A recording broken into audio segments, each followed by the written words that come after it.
네, 할렐루야, 안녕하십니까. 또 이제 어느새 세 번째 창세기에 대해서 공부하는 시간이 되었습니다. 오늘은 좀 말씀 몇 절을 가지고 좀 깊이 상고하면서 이 창세기라고 하는 거대한 책이 정말 이렇게 오래된 책임에도 불구하고 오늘 2021년 4월 달을 살아가는 우리들에게 여전히 새로운 말씀으로 그리고 살아있는 말씀으로 우리에게 이 말씀이 다가오고 있다라고 하는 이 놀라운 사실. 아니 어쩌면 창세기를 공부하면 더 깊이 공부할수록 기도 속에서 이 말씀을 묵상하면 묵상할수록 너무나 방대한 그 하나님의 메시지, 하나님의 말씀을 발견하고 깨닫게 되는 일이 가능한 책이 바로 이 창세기가 아닌가 생각이 듭니다. 그래서 오늘은 제가 몇 가지 제목을 좀 잡아봤는데 소제목을요. 관계, 그리고 제한, 한계란 말입니다. 그리고 열매 맺음과 성장이 어떤 의미인가를 이 창세기에 나오는 몇 말씀을 가지고 한번 깊이 상고해 보도록 하겠습니다. 그럼 이제 시작하도록 하겠습니다. 네. 세상을 창조하는 것은 일이죠. 그래서 창세기 1장에 하나님은 능력으로 분명히 역사하고 계심을 우리가 말씀을 통해서 알 수 있는데요. 이런 하나님의 창조는 일의 형태를 띈다. 이렇게 말씀드릴 수 있겠습니다. 먼저 창세기 1장 3절에서 25절에 보면 그런 말씀들을 우리가 누누이 발견할 수 있죠. 하나님께서 말씀으로 말씀하시길 이르시되 빛이 있으라 하시니 빛이 있었고 이렇게 시작해서 이제 창조의 어떤 역사가 계속 이루어지는 말씀이 창세기 1장 3절에서부터 25절의 말씀입니다. 여러분이 잘 알고 계신 말씀이죠. 그리고 2장 7절에도 보면 이제 사람을 만드시는 이야기가 나오는데 여호와 하나님이 땅의 흙으로 사람을 지으시고 생기를 그 코에 불어넣으시니 사람이 생명이 되니라 이렇게 말씀하고 계시거든요. 그래서 하나님의 창조도 일의 형태를 띄어서 창조가 이루어졌음을 우리가 이 본문 말씀들을 통해서 알 수가 있습니다. 이러한 하나님의 창조 행위에는 세 가지가 있다라고 보통 얘기를 하는데요. 그것은 첫 번째는 형체가 없는 혼돈을 분리해서 하늘과 물과 땅의 영역을 만드는 일이었다. 그게 우리가 방금 읽었던 창세기 1장 3절의 말씀이죠. 첫째는 하나님께서 빛을 만들고 그것을 어두움으로부터 분리해서 낮과 밤을 조성한 이야기, 이게 창세기 1장 3절에서부터 5절의 말씀입니다. 그리고 둘째 날 보면 물을 분리해서 하늘을 만드셨죠. 6절부터 8절까지의 창세기 1장의 말씀이 나오고 있고요. 셋째 날도 전반부에 보면 하나님께서 건조한 땅을 바다로부터 분리하셔서 낸 말씀이 바로 이 창조의 처음 행위로 우리가 얘기를 할 수 있겠죠. 형체가 없는 혼돈을 분리해서 하늘과 물과 땅의 영역을 만드셨다. 그 다음으로 하나님은 뭐예요? 그분이 만드신 그 영역을 충만히 채우셨습니다. 네. 그 셋째 날 후반부에 보면 하나님께서 식물을 만드신 이야기, 창세기 1장 11절부터 13절의 말씀이 나오고 있죠. 11절에 보면 땅은 풀과 씨 맺는 채소와 각기 종류대로 씨 가진 열매 맺는 나무를 내라 하시니 그대로 되어, 이런 말씀이 있는데요. 이런 것처럼 식물을 만드시고 넷째 날에는 해와 달과 궁창의 별을 만드시고 이런 이야기들, 그래서 당신이 만드신 영역을 충만히 채우신 그 말씀들이 계속 이어지고 있죠. 물고기, 그 다음에 물, 궁창을 채우신 이야기. 그리고 여섯째 날에 보면 하나님이 동물을 창조하셔서 뭔가 그 인간의 벗을 만드시고, 그리고 창조의 어떤 극점이죠. 사람을 만드셔서 이 땅을 살게 하신 이야기, 이렇게 나오고 있죠. 혼돈을 분리해서 하늘, 물, 땅을 영역을 만드셨고, 그 다음에 하나님은 그 영역을 충만히 채우셨고, 그리고 세 번째는 이 모든 일을 말씀으로써 성취하셨다. 아멘. 창세기 1장에 계속 나오죠. 하나님이 이르시되, 하나님이 말씀하시되 빛이 있으라 하시니 빛이 있었고, 그래서 하나님이 말씀하시니 모든 것이 이루어졌다라는 것이죠. 그래서 하나님의 능력은 세상 만물을 창조하고 유지하시기에 충분하고도 남는다.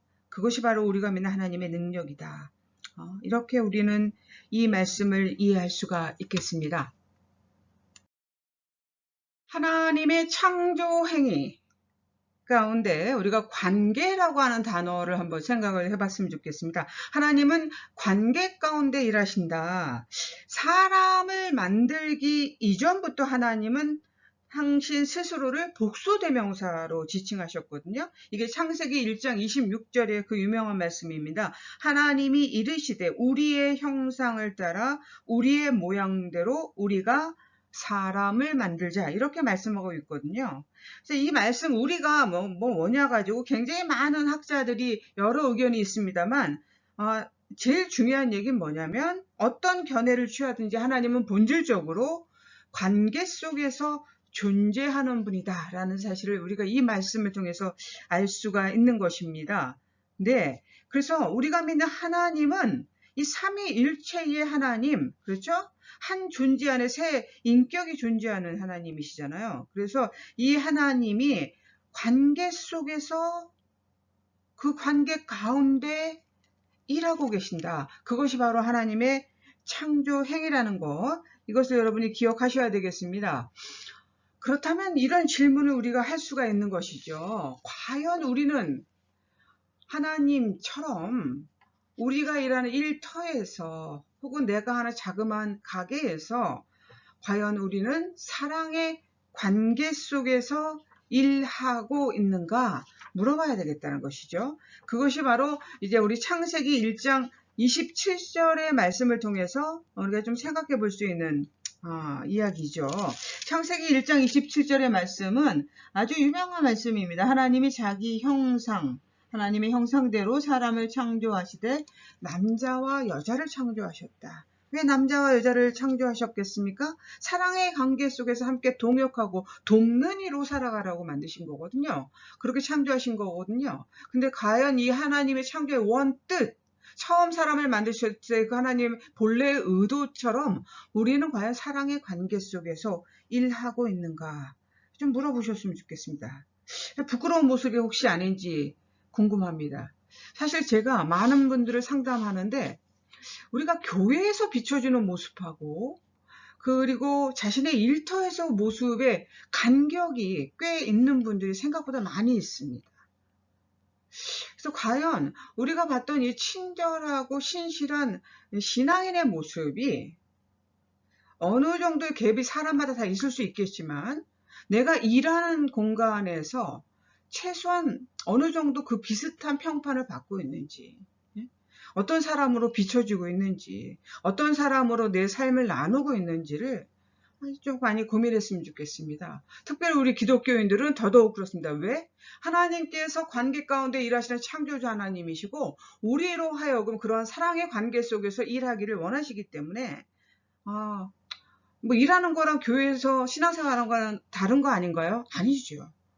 다 하나로 연결되어 있습니다. 하나님의 창조 행위가 영적 창조 그렇지만 그와 동시에 물질적 창조를 분명히 우리 이 세상 가운데 만들어내셨으면 우리가 창세기를 통해서 알 수 있는 것처럼 우리의 일과 우리의 신앙생활도 구분할 수 없는 함께 하나로 이어지는 일들입니다. 그래서 이것들에 혹시 간격이 있다면 그 간격을 메우는 고민들을 좀 하셨으면 좋겠습니다.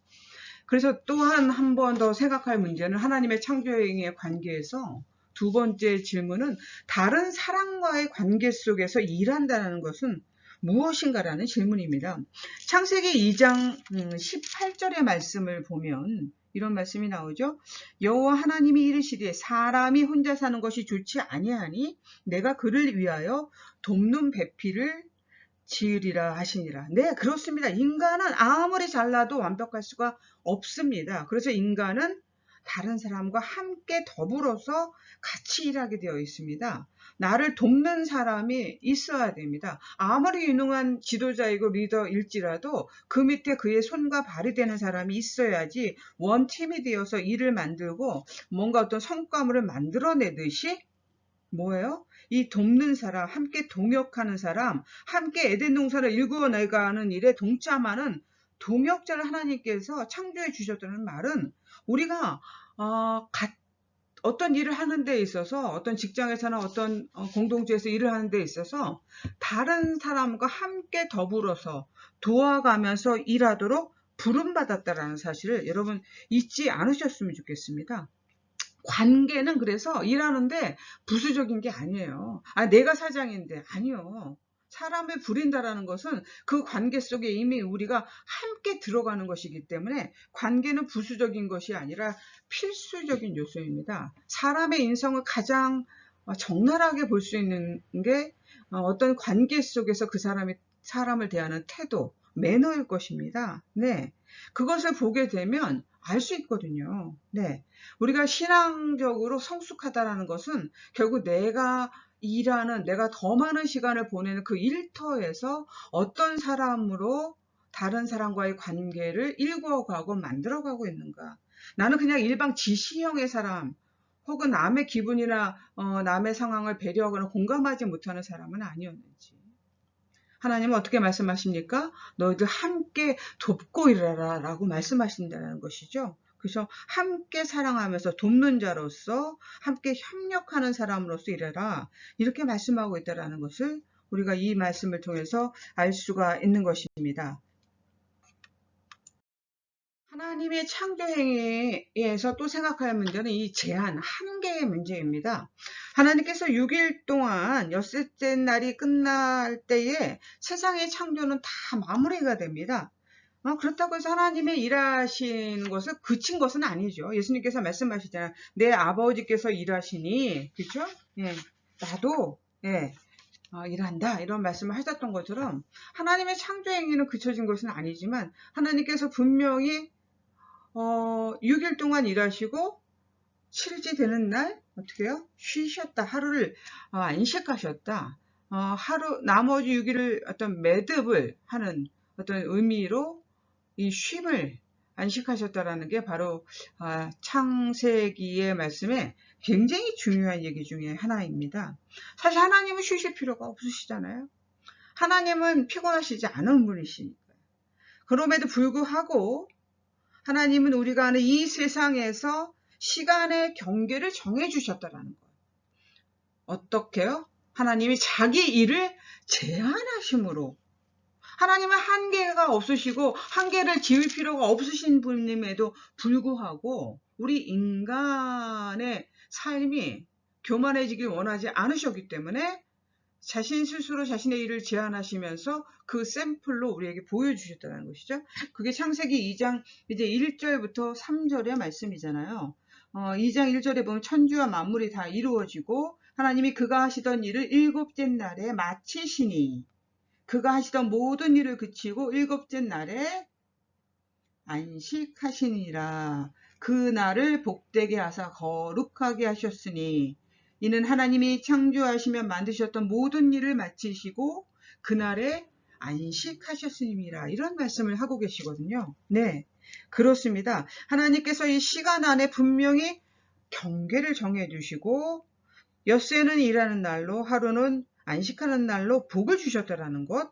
하나님께서 친히 이 경계를 지키시고 나중에 사람들에게도 그 경계를 지키라고 그렇죠? 출애굽기에 보면 10계명을 통해서 우리에게 말씀하고 계신다라는 것을 여러분 기억하셔야 되겠습니다.